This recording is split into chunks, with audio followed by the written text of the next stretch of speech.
Բարև ձեզ սիրելի ընկերներ, Փառք Աստծո, որ մենք այսօր էլ կենդանի ենք, առողջ ենք, կարող ենք գալ մեր Աստծո ոտքի մոտ եւ սովորել իրենից ճշմարտությունը, նրա փրկության ծրագրի մասին, թող Աստված իր Սուրբ Հոգին թափի մեզ վրա, որպեսզի մեր միտքը բացվի եւ մենք ճիշտ հասկանանք իրեն եւ որպեսզի իր շնորհքով, Հիսուսի շնորհքով իրագործենք մեր կյանքում։ Հիսուսի անունով խնդրեցի, ամեն։ Մենք գիտենք, որ այս երամսյակ մենք ուսումնասիրում ենք մի թեմա, որ կոչվում է ելք, ճանապարհորդություն դեպի ավետյաց երկիր, որը խորհրդանշում է մեր ճանապարհորդությունը դեպի հավիտենական կյանք։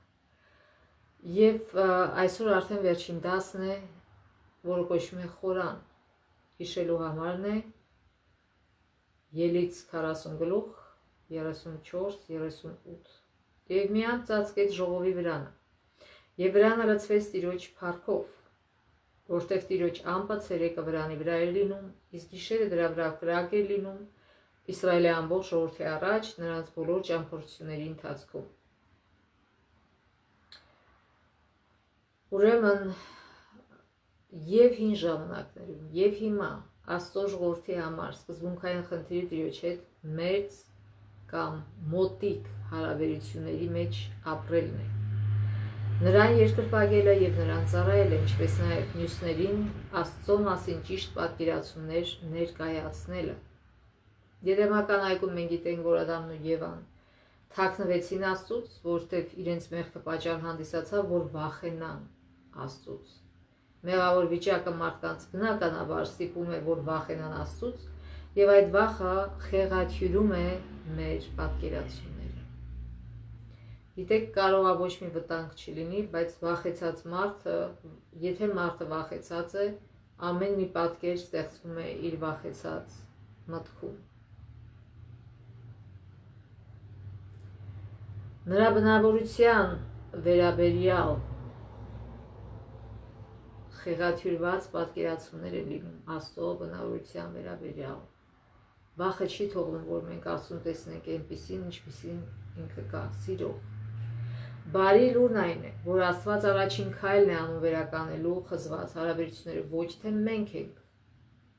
առաջին քայլը անում իր հետ հարաբերությունները վերականելու համար, այլ հենց ինքը։ Նա հետ է կանչում մեղավորին։ Նա ասում է՝ ուր ես, ինչպես որ Ադամին եւ Եվային այսօր նա այդ հարցը տալիս է յուրաքանչյուրիս։ Ինքը ուզում է, որ մենք բոլորս ստեղծել է, նա է բոլորիս ստեղծել, եւ ուզում է, որ մենք բոլորս փրկվենք, եւ նա բոլորիս անդադար փնտրում է, եւ բոլորիս յուրաքանչյուրիս անդադար ասում է՝ ուր ես։ Այսպիսով մեր գլխավոր առաքելությունն է Աստծո ճիշտ բնավորությունը եւ նրա սիրառատ ու արդար գործերը ներկայացնել մեզ շրջապատող մարդկանց, այլ ոչ թե այսպիսի կերպար ստեղծել Աստծո, Աստված ասում է, սենց ապրի, եթե չապրես, ես ինչ կանեմ, այսինքն Աստված այո պետք է զգուշացնել, բայց պետք է զգուշացնել սիրող Աստծո տեսակետից, այլ ոչ թե սպառնալով մարդկանց։ Սպառնալիքը եւ զգուշացումը տարբեր բաներ են։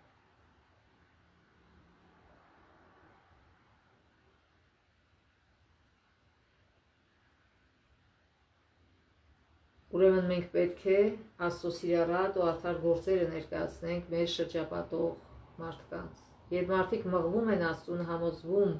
նրա անշահախնդիր սիրո մեջ, նրան են հանձնում իրենց կյանքը եւ հնազանդվում այն ամենին, ինչ նա հրանգում է անել, լավ իմանալով, որ դա իրենց բարության համար է։ Այո, հենց անշահախնդիր սերը, որտեղ այստեղ այս երկրի վրա դժվար է գտնել նման անշահախնդիր սեր։ Մարդիկ սիրում են, եթե իրենց ձեռնտու է, եւ գործում են նայած ըստ իրենց, եթե իրենց ձեռնտու է։ Բայց Աստված անշահախնդիր է սիրում մեզ։ Սրբարանը ցույց էր տալիս, գիտեք, մարդիկ ընտրում են, թե ում հետ շփվեն, ում հետ չշփվեն, սրա հետ ձեռնտու է շփվել, սրա հետ ձեռնտու չի, բայց Աստված այդպիսին չի։ Աստված ուզում է բոլորի հետ շփվի, բոլոր իր զավակներն ենք անկախ մեր կարգավիճակներից, եւ առողջական կարգավիճակից, եւ ֆինանսական կարգավիճակից, եւ բարոյական կարգավիճակից։ Աստված ուզում է մեզ հետ շփվել, որտեղ իր հետ շփումով է, որ մենք կարող ենք փոխվել եւ իրեն նմանվել։ Սրբարանը ցույց էր տալիս, ուրեմն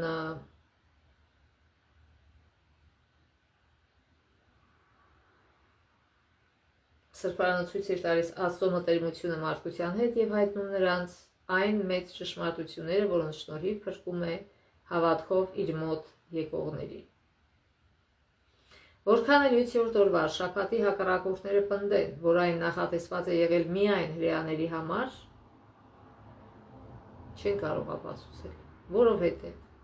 7-րդ օր առանձնացվեց եւ սրբագործվեց Եդեմական այգում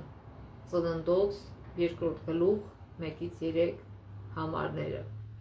Եթե ուզում եք մի անգամ էլ կկարդանք։ Ծննդոց 2-րդ գլուխ 1-3 համարները։ Այսպես ամբողջացան երկինքն ու երկիրը եւ նրանց բոլոր զարդերը եւ Աստված 7-րդ օրը ամբողջացրեց իր գործը, իսկ ավարտեց, որ արել էր, եւ 7-րդ օրը հանգստացավ իր կատարած բոլոր գործերից, Աստված օրհնեց 7-րդ օրը եւ սրբագործեց այն, որտեղ այդ օրը հանգստացավ իր բոլոր գործերից, որ Աստված ստեղծեց ու արեց, եւ այդ 7-րդ օրը ոչ թե կիրակին է, այլ շաբաթ օրն է։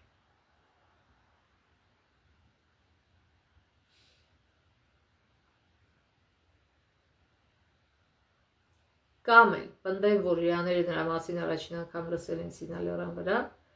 այդպես չի, հրեաները պահում էին շաբաթը մինչև Սինայ լեռը, մինչև Սինայ լեռը գալը եւ այդ օրենքի տալը, նրանք արդեն գիտեին շաբաթի մասին, որտեղ մինչ դա Աստված սկսեց մանանան թափել հրեաների վրա եւ ասեց, որ հավաքելու եք միայն կիրակից մինչև ուրբաթ օրը երկու պորցիա եք հավաքելու եւ ուրբաթի համար եւ շաբաթի համար, այսինքն եւ հենց այդտեղ էլ ասում է Աստված, որ պիտի սրբեք շաբաթը սուրբ պահեք։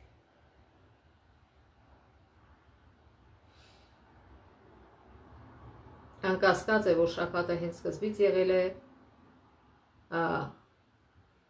այսինքն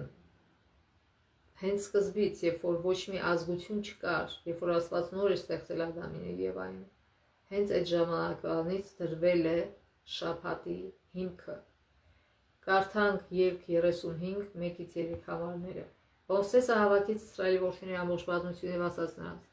Սրանք են այն բաները, որ Տերը պատվիրեց, որ անեք, 6 օր պիտի աշխատեք, բայց 7-րդ օրը սուրբ պիտի լինի ձեզ համար, այսինքն հանգստյան շաբաթ տիրոջ համար։ Եվ սա ընդհանրապես հիշեցում էր, որտեղ նրանք արդեն պահում էին շաբաթը, արդեն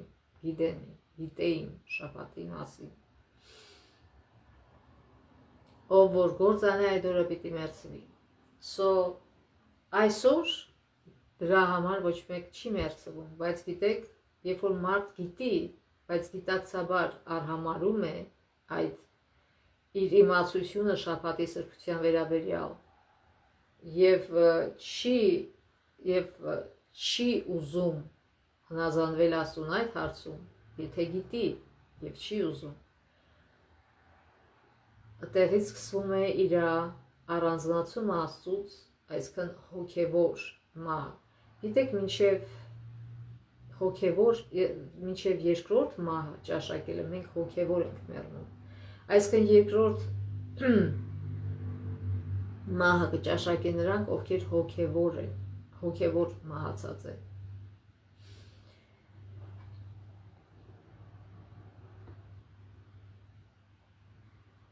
Շաբաթը եւ նրա ուղերձը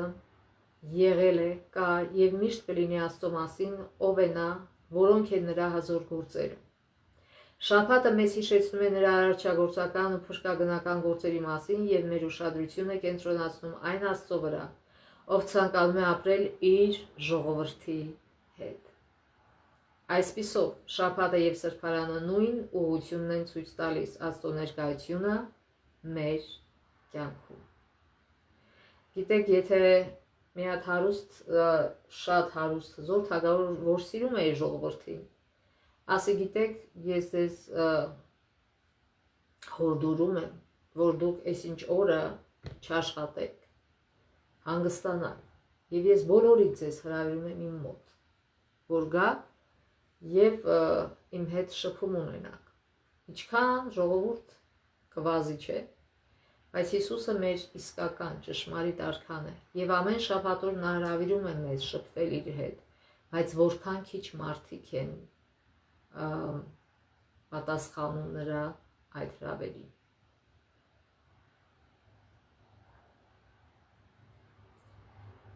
Այսինքն նրանք ուզենան վայելել երկրային թագավորի ներկայությունը, բայց երկրային թագավորը, որ շատ ավելի բարձր է այդ երկրային թագավորներից, արհամարհում են նրա հրավերը։ Շաբաթը 5 կտակարանի եկեղեցում բազմաճյուղ ուղերձներ է փոխանցում, նրա էությունը կարելի է ամփոփել 5 կարևոր կետով։ Առաջին, Աստվածարարիչն է եւ Աստվածաշունչը սկսվում է այդ ցնցող ու անկյունակարային հռչակումով, ինչ է ասում, Աստված ստեղծեց երկիրն ու երկիրը, ծննդոց 1:1։ Աստծո արարչագործության վառ հիշատակումը շաբաթն է, ինչպես նոր կարդացինք ծննդոց գրքում, եւ նաեւ նույնը գրված է Ելից 20:8-11 համարում, մենք նախկինում կարդացել ենք, եւս մի անգամ չենք կարդա, որտեղ Աստված ասում է հիշիր Սուրբ օրը, շաբաթը սուրբ պահիր, որտեղ ես այդ օրը վերջացրեցի իմ գործերը եւ հանգստացա։ Եվ դուք էլ, ոչ դուք, ոչ ձեր աղախինը, ոչ ձեր անասուները, ոչ ոք, դուք էլ պետք է հանգստանաք եւ ինչի, որպեսզի իմ հետ շփվեք։ Այդ ճշմարտությունից,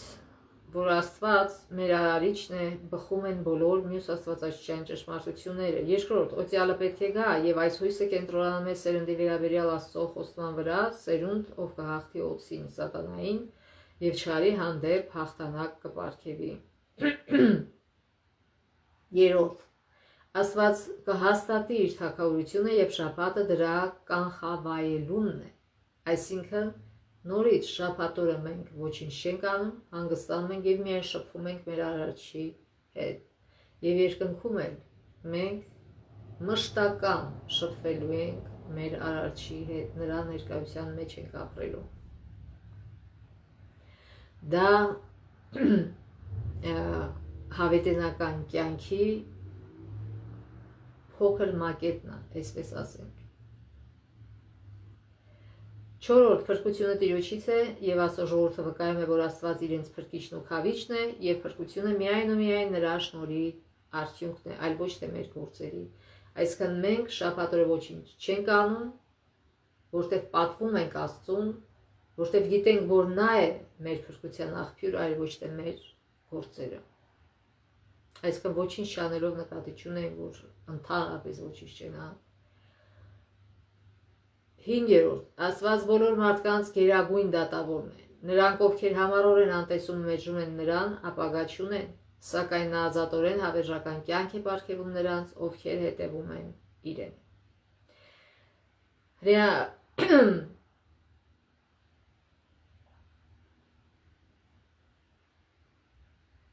Ուրեմն Ելից 35:4 համարից մինչև 36:7 համարները այդտեղ խոսքը գնում է Խորանի շինարարության վերաբերյալ պատրաստումներ անելը։ Խորանի շինարարության համար անհրաժեշտ էր մեծ քանակի տարբեր թանկարժեք նյութեր եւ դա կյանքի կոչվեց շնորհիվ Աստծո ժողովրդի առատ նվիրատվությունների։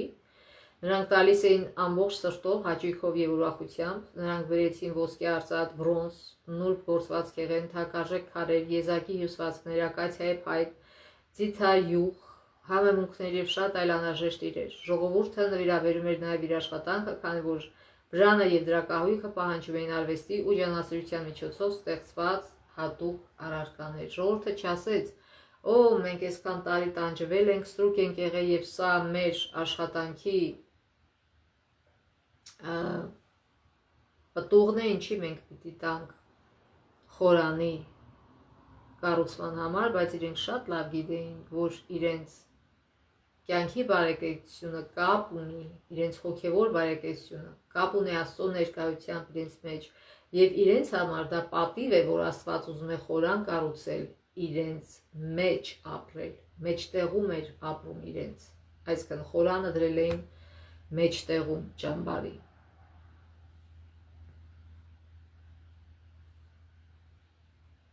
Այսօրվա մարդիկ ինչ են ասում, ես իմ քրտինքով եմ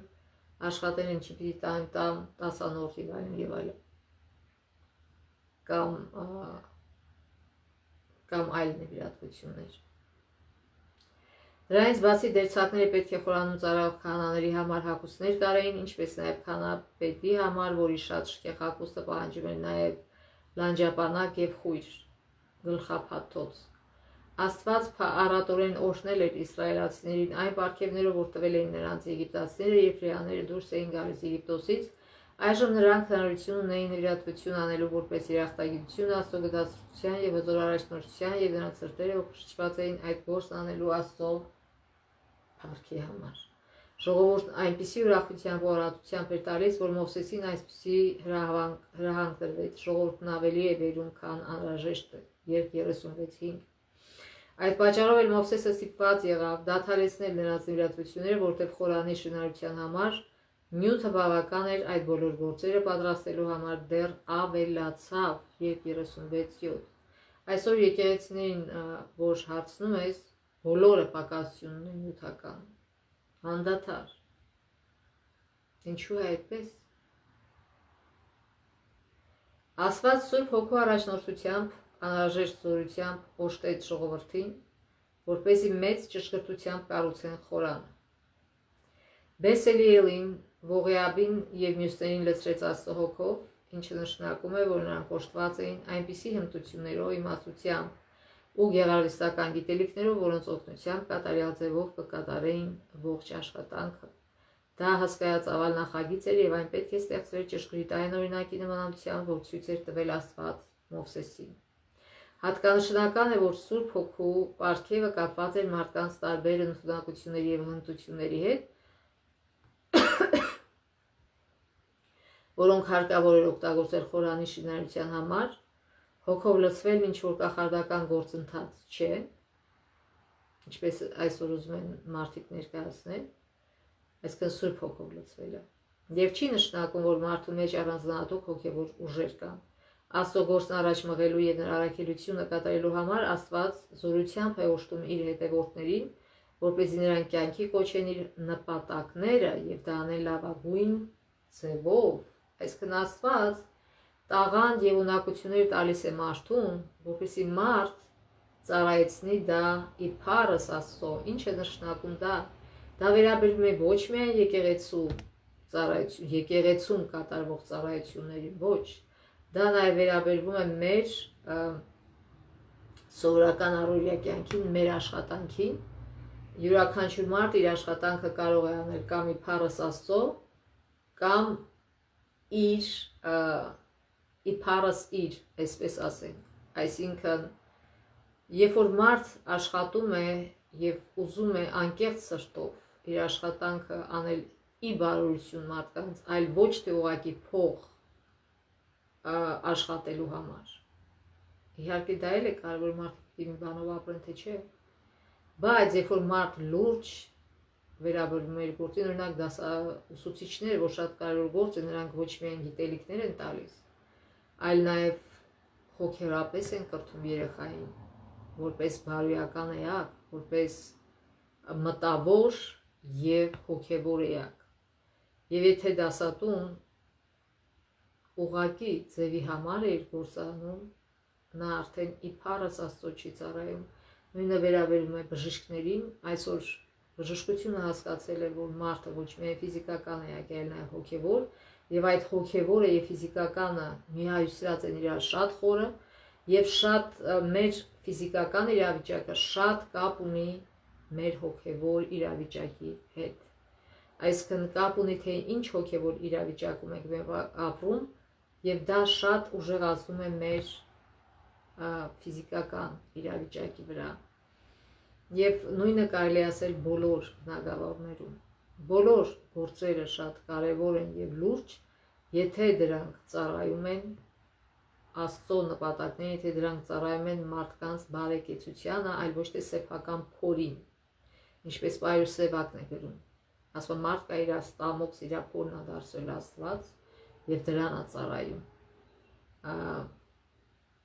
ինչպես շատ պետական այրեր, ովքեր դրվում են որպեսզի լինեն ժողովրդի ծառաներ, բայց հակառակը ժողովրդին ծառայեցնում են իրեր, անդադ բյուջեից գողանում են եւ դնում իրենց գրպանները, իրենց թանկանոց մեքենաներ անում, նույնը կատարվում է եկեղեցիներում, այսինքն մարդիկ փոխանակ մտածեն մարդկանց օրհնության մասին, իրենց հոգևոր իրավիճակի մասին, իրենք մտածում են, թե ինչպես ինչքան հնարավոր է շատ իրենց գրպանները լցնեն, այս թանկարժեք ավտոն առնեն, այն տունը, այսինքն նյութականի մասին են ավելի շատ մտածում, քան թե հոգևորի, ոչ միայն աշխարհիկ ղեկավարները,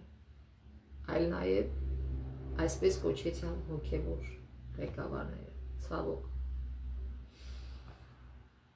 Ուրեմն հիշենք, որ Աստված տաղաններ եւ ունակություններ է մեզ տալի, որպեսզի մենք իր անունը փառավորենք այն գործի մեջ, որի մեջ մենք ներգրավված ենք, այլ ոչ թե մեզ բարձրացնելու համար։ Ելք 36 գլխի 8-րդ համարից մինչև 39 գլխի 31 համարները նկարագրում է, որ Մովսեսը խնամքով կառուցեց խորանը եւ բարեխիղճ ձևով կատարեց Սինա լեռան վրա ստացած հրահանգները, Աստվածաշյան հատվածի մեջ թվարկում են հետեւյալ կետերը. առաջին խորանը տարբեր հյուսվածքներով, վարակույրներով եւ մասերով, երկրորդ տապանակը, հետո հացի սեղանը, աշտանակը, խում ծխելու սեղանը, ողջակեզի սեղանը, պղնձե ավազանը լվացվելու համար, գավիթը, խորանի համար օգտագործված նյութը, երբ 39 գլխում շարունակվում է Եփուդի, լանջապանակի եւ քանայական հագուստի այլ մասերի նկարագրությունը։ Խորանի ծառայությունները ավետարանի տեսանելի առարկայական դասերն էին, որոնք ցույց էին տալիս Աստծո փրկագնման ողջ ծրագիրը։ Դրա համար էլ Աստված մանրամասն նկարագրել էր Մովսեսին, թե ինչպես պիտի կառուցեն, եւ Աստծուն պետք էին խոնար մարդիկ, որ հետևեին հենց իր հրահանգներին, հենց իր տված հրահանգներով սարքեին, այլ ոչ թե ասեն, չէ, այստեղ Աստված սխալ է, ասենց անեմ, այստեղ իմ մտահոգությունը ավելի ճիշտ է, ավելի սիրուն է, քան թե որ Աստված ասե ոնց անեմ։ Ոչ, Աստծուն պետք են խոնար մարդիկ, ովքեր հասկանում են, որ միակ կատարյալայակ այս ամբողջ տիեզերքում Աստված է եւ իր հրահանգներին հետևեն, թե ինչպես ծառայել իրեն։ Ուրեմն դասեր կար այդտեղ ավետարանի վերաբերյալ, տարբեր ծիսակատարություններ պատկերում էին, առաջինը ինչպես է Աստված ատում մեղքը եւ ինչպես է վարվում նրա հետ, երկրորդ ինչպես է նա փրկում ապաշխարող մարդկանց, երրորդ ինչ ճակատագիր է սպասվում ամբարիշներին եւ չորրորդ ինչպես է նա ապահովելու փառավոր ապագան, որտեղ այլևս չի լինելու չարը։ Տարվա ընթացքում սրբարանում կատարվում են երկու տարբեր, սակայն միմյանց հետ սերտորեն կապված ծառայություններ, ամենօրյա եւ տարեկան։ Երկու փուլից կազմված այդ ծառայությունը պատկերում էր, թե ինչպես է վարվում Աստված մեղքի հետ եւ փրկում մեղավորներին։ Սրբարանային ամենօրյա ծառայության միջոցով Աստված հավաստիացնում էր ապաշխարողներին, որ ներում է նրանց մեղքերը եւ ողորմածաբար փրկություն առաջարկում նրանց։ Այսինքն այդ ամենօրյա զոհերը խորհրդանշում են մեր ամենօրյա կյանքը այսօր։ Մեր ամենօրյա կյանքը պետք է լցված լինի զոհերով, պետք է լցված լինի ապաշխարությամբ, որպեսզի մենք հետո ի վիճակի լինենք Աստծո ներկայությամբ ապրելու։ Ուրեմն Աստված ողորմածաբար փրկություն է առաջարկում մեզ։ Փրկության այդ պարգևը ստանալու համար հարկավոր է զոհաբերություն, եւ այդ զոհաբերությունները խորհրդանշում են Մեսիայի մահը, ում արյունը մեզ մաքրում է ամեն մեղքից։ Մեղքերի խոստովանությունը եւ Քրիստոսի արդարության հագուստ ընդունելը այդ պարգևի կենտրոնում էր, այս ճանապարհով էր երաշխավորվում ապաշխարող մեղավորի ներումը եւ նա կարող էր ցնծալ փրկությամբ։ Այսինքն երբ է մարդը ցնցում փրկությամբ, երբ որ ինքը ապաշխարում է եւ ստանում է մեղքերի ներում, ոչ թե իր գործերի շնորհիվ, այլ գարան զոհաբերության շնորհիվ, որը խորհրդանշում է Հիսուսին։ Այսօր մեզ պետք չի ամեն օր գար զոհել, որպեսզի ներում ստանալ, ոչ։ Ընդամենը հերիք է, որ մենք գանք Հիսուսի ոտքերի մոտ եւ ներում խնդրենք իրենից։ Քավության օրը կատարվող տարեկան ծառայությունը ցույց էր տալիս, թե ինչպես է Աստված ջնջում մեղքը, լուծում մեղքի հիմնախնդիրը եւ առանց մեղքի ապագա ապահովում։ Այսինքն քահանապետը, որ խորհրդանշում էր Հիսուսին, տարին մեկ մտնում էր սրբության սրբոց, որտեղ հավաքված էին ամբողջ տարվա ընթացքում այդ զոհաբերությունները, սրսկվել էր այդ բարակույրի վրա սրբության սրբոցի, որ անջատում էր սրբությունից, սրբության սրբոցը։ Եվ հիմա քահանապետը մտնում էր, խորհրդանշաբար մեղքերը հավաքվել էին այդտեղ։ Քահանապետը մտնում էր այդտեղ, որ մեղքերը վերցնի իր վրա, որտեղ խորհրդանշում էր Հիսուսին, եւ հետո դուրս գալուց հետո ձեռքը դնում էր այծի վրա, որը խորհրդանշում էր սատանային, եւ այդ բոլոր մեղքերը թափվում էր այծի վրա, այսինքն սատանայի վրա, որտեղ վերջի վերջո այդ մեղքերը չի մնալու Հիսուսի վրա, այլ թափվելու է սատանայի վրա, որտեղ ինքն է եղել հերյուրողը այդ մեղքերի եւ ինքը պիտի պատասխան տա դրա համար։ Բոլոր փրկված մարդկանց մեղքերի համար պատժվելու է սատանան, բոլոր ապաշխարած մեղքերի համար։ Դրա համար սատանան չի ուզում, որ մարդիկ ապաշխարեն եւ ամեն ձևով իրենց շեղում է։ Ներկայումս Քրիստոսի կրկնակի երկու փուլից բաղկացած ծառայությունը երկնային սրբարանում Աստծո մեզ համար կատարած աշխատանքի եւս մեկ դրսևորում է, որը վերջնականապես կլուծի չարի հիմնախնդիրը։ Սրբարանը Աստծուն երկրպագելու, նրան փառաբանելու եւ երախտագիտություն հայտնելու վայր էր։ Երկրպագության միջոցով մենք հարաբերություններ ենք պահպանում Աստծո հետ, ով այդպիսի հաղորդակցության է հրավիրում հավատացյալներին։ Եվ երբ 40 գլխի 1-ից 38 համարները եւ գլխի վերջին գլուխն է, 40 գլուխը նկարագրվում է Խորանի նվիրաբերումը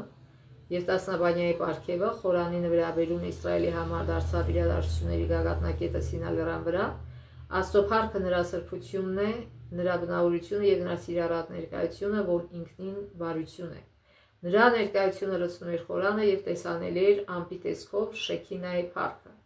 Երբ գիրք ավարտվում է Աստծո առաջնորդող ներկայության շեշտադրումով, Տիրոջ ամպի մեջ ցերեկը եւ կրակի ամպի մեջ գիշերը, այսօր էլ Աստված ներկա է մեր կյանքում։ Չկա ամպ, չկա կրակ, բայց նա ներկա է մեր կողքին։ Հրեա ժողովուրդը պետք է շատ իրական ու հզոր կերպով զգար ոչ միայն Աստծո իրականություն, այլ նրա մոտիկ ու անփոփոխ ներկայությունը, երբ առաջնորդում է իրենց, ինչը վերաբերվում է նաև մեզ այսօր։ Աստված անփոփոխ ներկա է մեր կյանքում, այդ մենք ենք, որ փախնում ենք հեռու Աստծո ներկայությունից, որտեղ կարծում ենք, թե հաճելի մեղքերից պիտի հրաժարվենք, բայց այդ մեղքերը սկել հաճելի չի, երբ որ մենք շփվենք Աստծո հետ, մենք դա կհասկանանք, բայց մենք փախնում ենք, մենք չենք ուզում շփվել Աստծո հետ, որտեղ դա ձանձրալի է որոշների համար։ Մովսեսը հաստատեց Խորանը երկրորդ տարվա առաջին ամսվա առաջին օրը, նա նաև սրբագործեց ամեն ինչ, այդ թվում Ահարոնին եւ նրա որդիներին քահանական ծառայության համար, նա անցավ ամենասուրբ վայրով սրբարանով եւ գավիթով ամեն ինչ նվիրաբերելով Տիրոջը։ Այդ գործընթացի միջոցով նա բացեց ամբողջ սրբարանի ծառայությունները։ Միայն Խորանի հանդիսավորների նվիրաբերման ժամանակ Մովսեսը կարողացավ մտնել սրբության սրբոց, դրանից հետո միայն քահանապետը կարող էր ծառայել այնտեղ ամեն տարի քավության օրը, այսինքն իրավունք ուներ մտնելու միայն այդ մի օրը, քավության օրը։ Կա 3 դեպք, երբ Աստվածաշունչն ասում է, որ աշխատանքն ավարտված է։ Առաջինը արարչագործական շաբաթի վերջում Աստված ընդգծում է իր արարչագործության ավարտը։ Երկրորդ, Խորանի աշխատանքներն ավարտելուց հետո Աստվածաշնչյան համար հայտարարում է այսպիսով Մովսեսն ավարտեց ամբողջ գործը։ Երրորդ, այս նույն արտահայտությունը կրկնվում է նաև, երբ Սողոմոն ավարտում է տաճարի շինությունը։ Արարչավորության եւ Իսրայելի սրբարանի միջև կապը ցույց է տալիս տիեզերական չափումը այն ժամանակ, երբ Տերը փրկագնվածների հետ կբնակվի նոր երկրում, նոր Երուսաղեմում, որ Աստծո խորանն է։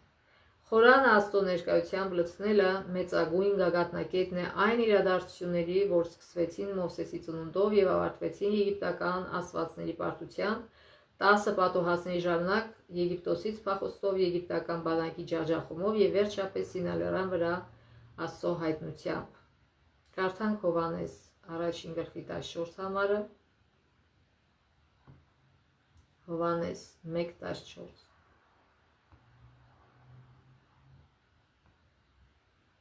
Եվ բանը մարմին դարձավ, ու մեր մեջ բնակվեց, եւ տեսանք նրա փառքը, փառք, որ հորից ունի միածինը լի շնորհով ու ճշմարտությամբ։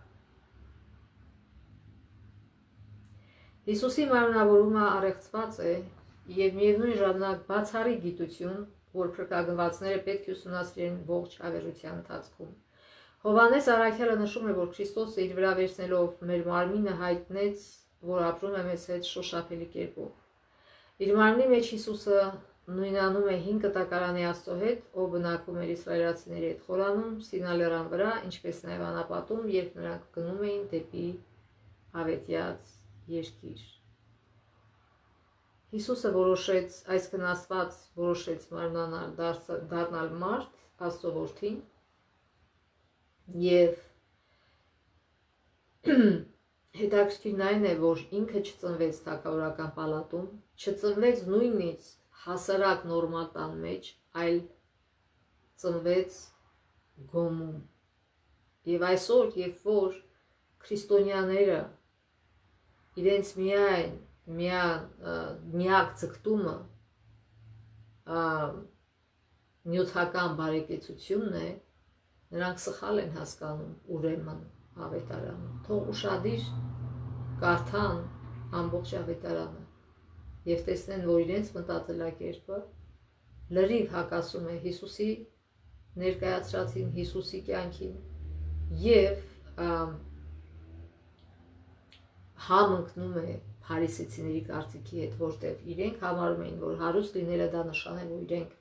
փրկված են, որ իրանք բարձր են մյուսներից։ Իր մարմնավորման ժամանակ Հիսուսը որպես խորան բնակվեց մարդկության հետ, ինչպիսի անբացատրելի զիջում։ Այսօր հովիվները, որ պիտի իրենց հոտը վարեն, կամ թեկուզ աշխարհիկ հովիվները, որ պետք է նյութական բարեկեցության մասին մտածեն իրենց ժողովրդի, այսինքն արդարադատության, պետք է արդար կյանքի համար ծառայեն, արդարություն դնելու իրենց երկրում, իրենք բոլորովին առանձնացած են ապրում այդ ժողովրդից, լավ տներում,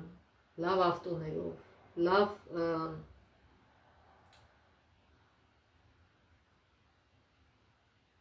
իրանք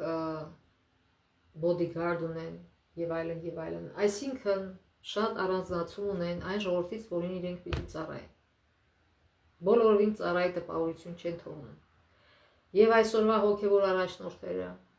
եւ աշխարհիկ առաջնորդները։ Եվ եթե քրիստոնյան պարծենում է իր նյութական բարեկեցությամբ, որ ասենց թանգանոց ավտո եմ փշում, այսպիսի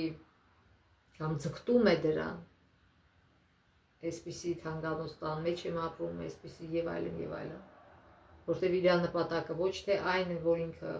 ավետարանը տա մարդկանց, այլ իր անունն է փառավորվում եւ ինչպես Եզեկիայի հետ կատարվեց, երբ որ ինքը հիվանդացավ եւ Աստված նշան ցույց տվեց, այդ շողքը գնաց մի քիչ հետ եւ ուրիշ երկրներից եկան, որպեսզի իմանան իրենց հզոր Աստծո մասին, ով ղեկավարում է եղանակները նույնիսկ, այսինքն օրը արևին եւ այլն։ Ինքը փոխանակետ Աստծո մասին խոսա, գնաց իր գանձարանի դուռը բացեց եւ ցույց տվեց ամբողջ գանձերը։ Իրանք եկել էին ոչ թե դրա համար, իրանք եկել էին հոգևոր ծարավով, որպեսզի Աստծո մասին իմանային։ Եզեկիա, որպես ինչ է ցույց տալ այդ գանձարաններից։ Իրանք գանձեր ունեն, իրանք չի հետաքրում եւ Աստծո մարգարեն եկավ անմիջապես հանդիմանեց իրան, ասում է ինչ ցույց տվեց իրան, ասում է ինչ որ ունի ցույց տվեցի, ասում է ինչի, ասում է դրա պատճառով վաղը շուտով այդ ամեն ինչը իրանք գալու են ու թալանելու են, որտեվ տեսնում եք մարդ ինչի վրա է կենտրոնացած։ Փոխանակ մտածեր, թե ոնց փառավորի Աստծո անունը, ինքը վերցրել ցույց է տալ իր գանձերը, իբր թե ես ձեզնից պակաս չեմ։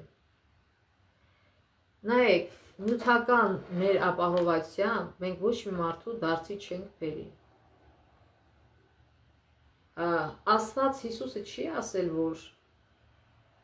դուք ձեր կյանքում հասեք նյութական ապահովության, որպեսզի ուրիշները տենան եւ դարձի գան։ Չէ, ասեց ինձ հալածում էին, ձեզ էլ կհալածեն։ Ինչի համար, որտեվ արդար կյանքով եք ապրում։ Եվ եթե մենք այս կյանքում մտածում ենք մեր նյութական բարեկեցության վերաբերյալ միայն, եւ դրանից առաջ չենք գնում, ուրեմն մենք միայն խոսքով ենք հավատացյալ, այլ ոչ թե գործով։ Համեմատենք մեր կյանքը Հիսուսի հետ։ Ինքը թողեց երկինքները, եկավ գոմի մեջ ծնվեց, աղքատ կյանքով ապրեց, որպեսի փրկի մարդկանց, իսկ մենք ինչպես ենք ապրում։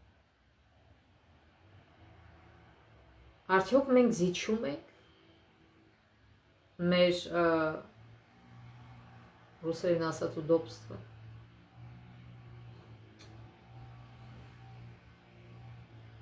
մեր փափուկ կյանքը, թե ոչ, հանուն ուրիշների փրկության։ Հավերժական Աստված իջավ երկիր մեզ մոտ, դառնալով մեզանից մեկը, որպեսզի հավաստիացնի, որ ինքն իսկապես Էմմանուելն է, Աստված մեզ հետ։ Մատթեոսի ավետարանի 18:20-ում Հիսուսն ասաց, որ եթե 2 կամ 3 հոգի հավաքվեն իր անունով, ինքն այնտեղ կլինի նրանց մեջ, Քրիստոսի ժողովրդի հետ է Սուրբ Հոգու միջոցով։ Քրիստոսն իր հետևորդներին հրավիրում է սերտ հարաբերությունների մեջ լինել իր հետ։ Հայտնություն 3:20, ահա ես դրան առաջ կանած եմ ու բախում եմ, եթե մեկն իմ ձայնը լսի եւ դուռը բացի, նրա մոտ կմտնեմ եւ նրա հետ կընթրեմ, նա էլ ինձ հետ, ամբողջ տիեզերքի արարիչը։ Այսօր ասում եմ, թակում է մեր սրտի դուռը, ասում է ես ուզում եմ մտնել ձեր մեջ, պատրաստել ձեզ, որպեսզի դուք հավիտենական կյանքի ընթացքում նորոգված երկրում ապրեք ինձ հետ, նորոգված կյանքում, նորոգված մարմիններով, բայց արդյոք մենք պատվում ենք նրա այդ հրավերը, թե ոչ։ Գիտեք, եթե համեմատենք, երբ որ մարդիկ գալիս են Ամերիկայի Միացյալ Նահանգներ, գալիս են լրիվ հեշտ կյանքի համար, այսպես ասած, որտեղ տարբեր բաներ են լսել, որ շատ հեշտ է ստե ապրելը։ Իրականում յուրաքանչյուր մարդ, որ գալիս է այստեղ, շատ դժվար է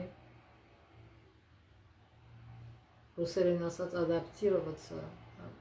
հայերեն մոռացել եմ, նույնիսկ հարցրել եմ ոչ միայն հետ սովետական այդ շրջանում ապրողների համար, այլ նաև հարցրել եմ տարբեր եվրոպական ծագում ունեցող մարդկանցից, ասեն այո, մեր համար շատ դժվար էր այստեղ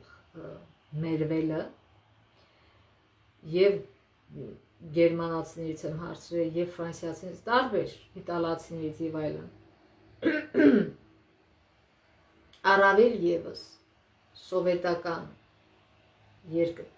հետ սովետական երկրներ, որտեղ իրանց մտածելակերպը լրիվ ուրիշ է։ Եվ մարդիկ գայս են այստեղ, որտեղ այստեղ լրիվ ուրիշ համակարգ է, լրիվ ուրիշ ձևի կյանք է, եւ սկսում է այդ մակարումը մերվելու։ Այսինքն համաձայնեցնելու քեզ այս երկրի համակարգին, այս երկրի օրենքներին, այս երկրի սովորություններին եւ այլն։ Երբ որ մի քանի տարի առաջ մի երիտասարդ զույգ հավատացյալ եկավ, ես իհարկե այդպիսի վառ ակնկալիքներով, ես իրենց ասացի, գիտեք, ինչու է Աստված հավատացյալներին բերում Միացյալ Նահանգներ, որպեսզի խոնարհեցնի իրենց, եւ իրենք զարմացած նայեցին ինձ։ Բայց մի քանի տարի հետո իրենք էլ կրկնեցին նույնը։ Գիտեք, Աստված ջարդում է, կոտրում է մեր հին եսը, մեր հին մարդը եւ կերտում է մեզնից նոր մարդ։ Այսինքն, երբ որ նահանգներ ես գալի, դու փոխվում ես, նույն մարդը չես մնում, ինչ որ քո երկրում էիր, կոտրվում ես,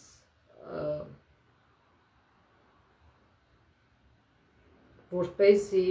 այստեղի օրենքներին համապատասխան լինես։ Նույնը անում է մեզ հետ Հիսուսը։ Հավիտենական կյանքը, հավիտենական թագավորությունը բոլորովին այլ օրենքներ ունի, բոլորովին այլ մտածելակերպի մարդիկ այնտեղ կարող են մտնել։ Դրա համար Աստված այսօր ուզում է կոտրել մեր հին մարդուն եւ նոր մարդու ստեղծել, որը կլինի հավիտենական թագավորության քաղաքացի, որտեղ եթե պատրաստ ես, այն ժամանակ կարող ես մտնել այնտեղ։ Այսօր շատ մարդիկ կան, որ թղթով դառնում են քաղաքացի Ամերիկայի, բայց հոգով ամերիկացի չեն դառնում։ Այսինքն նայեք, այստեղ գնահատում են աշխատող մարդուն, աշխատասեր մարդուն, կապ չունի ինքը ինչ աշխատում, այստեղ գնահատում եւ հարգում են յուրաքանչյուր մասնագիտություն, ոչ մեկին բարձրից չեն նայում։ Կարևորը մարդը աշխատող լինի։ Չեն սիրում այդ մարդկանց, ովքեր չեն ուզում աշխատել, այլ նստում են պետության վզին, ասենք, եւ առաջին տարին, ասենք թե կան լեզուն չգիտեն, երկրորդ, երրորդ, չորրորդ, 10 տարի հետո նույնն է, այդ մարդիկ էլի օգտվում են պետության, այո, պետության համակարգը այստեղ բավականին արդարացի, այսինքն այն մարդիկ, ովքեր աշխատում են, բայց չեն հասնում, որտեղ ասենք թե իրանց մասնագիտության աշխատավարձը ցածր է, եւ բնական է, որ կողքից օգնում են, որպեսզի այս մարդը իր անհրաժեշտ կարիքները հոգա, բայց իհարկե լիքը խաբեություն է լինում այդ ոլորտում եւ այսինքն այդ մարդիկ գալիս են, դառնում են այստեղի քաղաքացի, բայց ապրում են հին կարծրատիպով, որ պետությունը պիտի մասին հոգա, որ պետությունը ինչպես սովետը, ամեն ինչը պետական էր եւ պիտի նստենք ու սպասենք, թե պետությունը ինչ պիտի անի մեր համար։ Այսինքն Աստված այսօր ուզում է մեզ բոլորովին փոխել, սարքել մեզանից երկնքի արքայության քաղաքացի, որը անցնում է շատ դժվար իրավիճակներով, փոխվում է եւ որպեսի այն արտացոլի իր փրկչի պատկերը իր մեջ։ Կարդանք Հայտնություն 21:1-3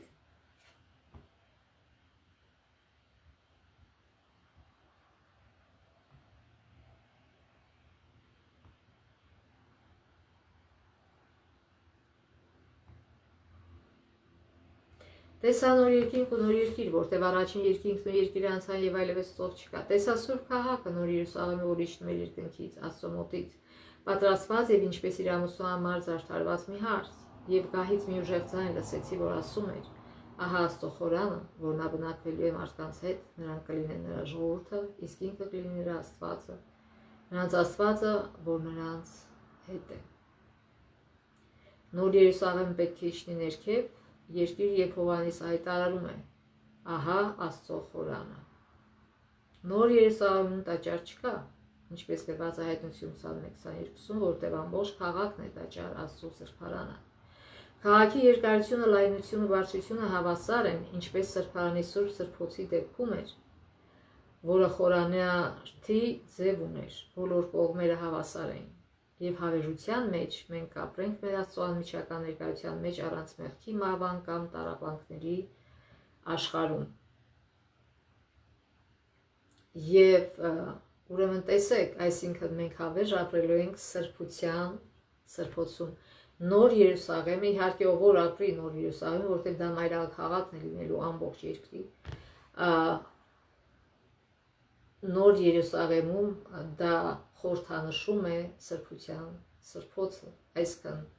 Աստծո անդադար ներկայության մեջ, դա մեծ պատիվ է ապրել ամբողջ տիեզերքի արարչի ներկայության մեջ, բայց այսօր մարդիկ այդ խղճուկ նյութական ապրանքների պատճառով ծախում են իրենց ոգին սատանային, այդ խղճուկ հարստության, որ մենք այսքան փող ունենք, մենք այսքան ունեցված կդա, ծախում են իրենց եւ զրկվում են այն առավելությունից, որ տալիս է Քրիստոսը իր զոհաբերությամբ, ապրելու հավիտյան Աստծո ներկայության մեջ, տիեզերքի արարչի ներկայության մեջ։ Սրբարանը կառուցելուն նախորդեց աստվածային ազատագրման գործողությունը, կոնկրետ Իսրայելի ազատագրումը Եգիպտոսից զրկացնող իշխանությունից, դրան հաջորդեց Աստծո պատրաստակամությունը ուխտի հարատև հարաբերությունների մեջ մտնելի ժողովրդի հետ։ Նա կլինի նրանց Աստվածը, իսկ նրանք կդառնան իր ժողովուրդը։ Թե ինչպես կհարաբերվեն նրանք Աստծո եւ միմյանց հետ, սահմանված էր ուխտի օրենքով։ Խորանն իսկապես հանդիպման վայր էր, որտեղ Աստված եւ մարդիկ հավաքվում էին միասին, միայն փրկագնումից եւ Աստծո հետ ուխտի միջոցով մշտական կապ հաստատելուց հետո մարդիկ հնարավորություն ունեցան հանդիպել Աստծուն իր բնակության վայրում։ Սա մեջբերում էր Էնդրյուսի աստվածաշրջան մեկնաբանություններից 5 տականան երկ գրքից։ Միաժամանակ Էլեն Ուայթը նկարագրում է սրբարանային աստվածածառայության նպատակը Նահապետներ եւ մարգարեներ գրքում H 358։ Այսպիսով, խորանի եւ հետագայում նրա տեղը զբաղեցրած տաճարի ծառայության մեջ ժողովուրդն ամեն օր մեծ ճշմարտություններ էր սովորում,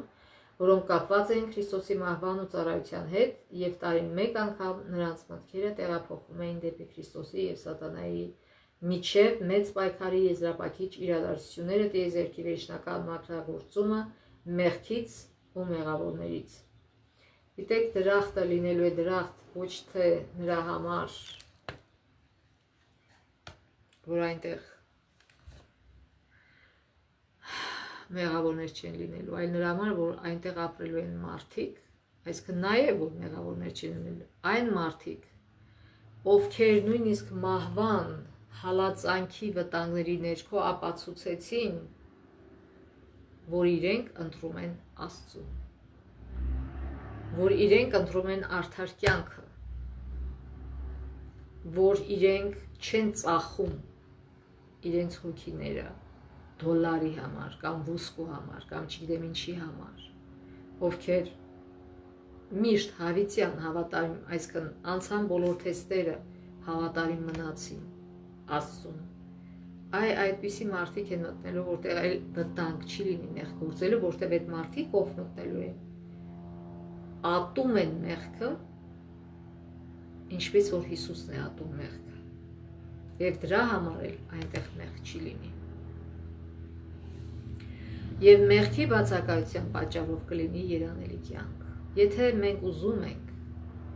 այդ երանելի կյանքի մասնակիցը դառնալ, մենք պետք է այստեղ սովորենք, մենք պետք է այստեղ կոտրենք մեր հին կարծրատիպերը, մեր հին մտածելակերպը, մեր աշխարհիկ մեղավոր մտածելակերպը եւ շուռ գանք լիովին երեսով դեպի Աստված, ապաշխարենք եւ սկսենք նոր կյանքով ապրել։ Կյանքով, որ լուծված է սիրով մարդկանց հանդեպ, այլ ոչ թե սիրով մեր եսի հանդեպ։ Թող Աստված մեզ օրհնի այս ճանապարհության մեջ։ Եվ իմ աղոթքն է, եւ մաղթանքն է, եւ փափագն է, որ յուրաքանչյուրս այս ճամփորդության վերջում մտնենք երկնքի արքայություն, Աստծո հավիտենական ներկայության մեջ, թող Աստված օրհնի մեզ եւ Աստծո ողորմությամբ մինչեւ մյուս շաբաթ։